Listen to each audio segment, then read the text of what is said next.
Quand vous voulez, hein. One Air. Vous êtes prêts ou pas? Il dit que je vais oublier mon texte. Bonjour à tous et bienvenue dans cette nouvelle série de vidéos consacrée aux fêtes juives. Une série sur un mode un petit peu particulier puisque en fait, ce sera un mode de questions-réponses. Et Ruben sera avec nous pour nous poser les bonnes questions sur les différentes fêtes juives. Ruben, à toi la parole. Très bien. Alors, pourquoi la fête de Hanouka?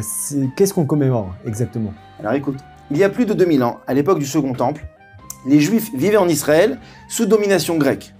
Les Grecs ont instauré toute une série de mesures pour nous empêcher de pratiquer notre judaïsme. L'interdiction de pratiquer le Shabbat, la Brit Mila, le Rosh Chodesh, donc la commémoration du mois sur lequel étaient basées les fêtes juives. Ils ont introduit une idole dans le temple, dans le Beth Amikdash, impurifié nos huiles et même empêché l'allumage de la menorah. Ok, donc c'est une situation terrible. Comment les Juifs ils s'en sont sortis? Par miracle, puisque une poignée de tzadikim ont décidé d'entrer en guerre contre la puissante armée grecque et ont réussi à les vaincre de façon totalement miraculeuse et improbable. Non mais d'accord, une seconde. Je croyais que Hanouka c'était la fiole d'huile, les bougies, tout ça. Quel rapport là? Tu as raison Ruben, il y a eu en fait deux miracles à Hanouka. Le premier est celui de la victoire militaire que l'on vient d'expliquer, et le second miracle, effectivement le plus connu, celui de la fiole d'huile. Voilà. Lorsque les Juifs sont rentrés au Beth Amikdash, ils n'ont retrouvé qu'une petite fiole d'huile qui contenait une quantité qui ne pouvait brûler que pendant une journée. Par miracle, celle-ci a duré pendant 8 jours, le temps qu'il nous fallait pour pouvoir préparer à nouveau de l'huile pure. Ok, très intéressant. Donc, c'est le deuxième miracle qu'on célèbre chaque année. Oui. Ouais. Donc, maintenant, passons au côté pratique. Comment on allume la Hanouka? D'accord? On allume de droite à gauche, le shamash j'en sais rien, en fait. Mets un peu d'ordre dans... Je te fais un petit peu d'ordre, je te mets les idées au clair. Le premier soir, on allume une bougie, celle qui est le plus à droite de la Hanouka. D'accord. Lorsque la Hanouka est face à toi. Jusqu'ici, pas de problème. Le deuxième soir, on rajoute une deuxième bougie à la gauche de celle-ci et on allume les deux bougies en commençant par la nouvelle, celle qui est à gauche. Donc on allume de gauche à droite. Très bien. Et ainsi de suite. Chaque soir, on rajoute une bougie à gauche des anciennes et on les allume toutes de la gauche vers la droite en commençant par la nouvelle jusqu'au 8e jour où on allume toutes les bougies de Hanouka de gauche à droite. Super. Important à savoir, chaque soir, une fois que l'on a allumé toutes les bougies de Hanouka, ensuite on allume le shamash en dernier. En dernier, voilà, c'est la question que j'allais poser. Le shamash, qu'est-ce qu'on en fait? Est-ce que tout est clair, Ruben? Alors, très clair, mais je veux savoir un truc. Tu parles tout le temps de bougies. Mais c'est pas mieux d'allumer avec des mèches, comme au temps du Beth Amikdash? T'as raison, Ruben. C'est une très bonne question. C'est vrai qu'il est mieux d'allumer avec des mèches et avec de l'huile d'olive, puisque c'est de cette façon qu'a eu lieu le miracle à l'époque. Cependant, c'est quand même permis d'allumer avec une autre huile que de l'huile d'olive, ou même d'allumer avec des bougies. Cependant, une précision très importante, il faut que la taille de la bougie ou que la quantité d'huile utilisée soit suffisant pour que cela puisse brûler pendant au moins une demi-heure. Et donc, le vendredi, où l'on doit nécessairement allumer un petit peu plus tôt avant l'entrée de Shabbat, eh bien, il faut que la quantité d'huile ou que la taille de la bougie soit suffisant pour que cela puisse brûler durant au moins une demi-heure après la tombée de la nuit.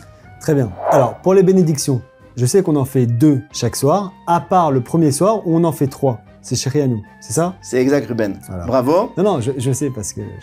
Tu connais, j'en ai pas d'autres. Mais tu sais quoi? C'est à mon tour de poser un petit peu les questions. Est-ce que tu sais à partir de quelle heure on doit allumer les bougies de Hanouka? À partir de la tombée de la nuit. Bravo. Merci. Excellente réponse. Alors écoute, une petite précision cependant. Le mieux, c'est d'allumer pendant la première demi-heure après la tombée de la nuit.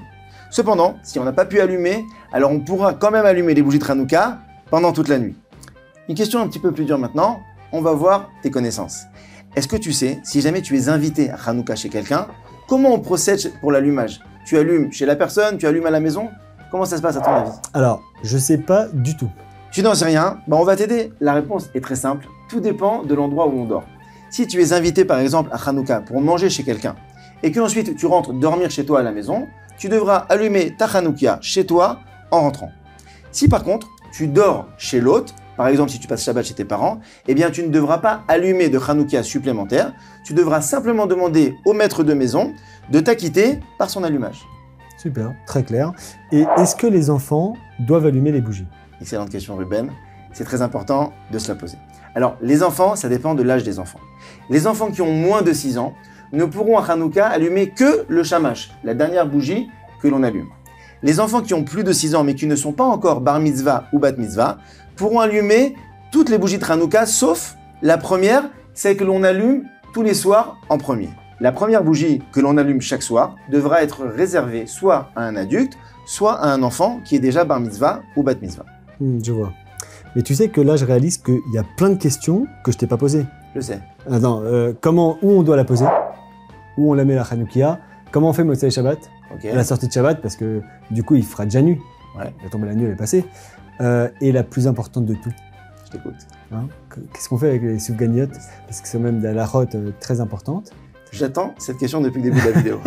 Je vois que tu es aussi gourmand que moi, donc je vais commencer par la dernière question. Au moins une recette. Sache que les soufganiyot, c'est un minag qui est assez ancien, puisque en fait, l'origine de ce minag, c'est, étant donné que le miracle a eu lieu avec de l'huile, eh bien les soufganiyot, comme c'est quelque chose que l'on fait frire, cela vient rappeler le miracle, et ce minag a un certain nombre d'années.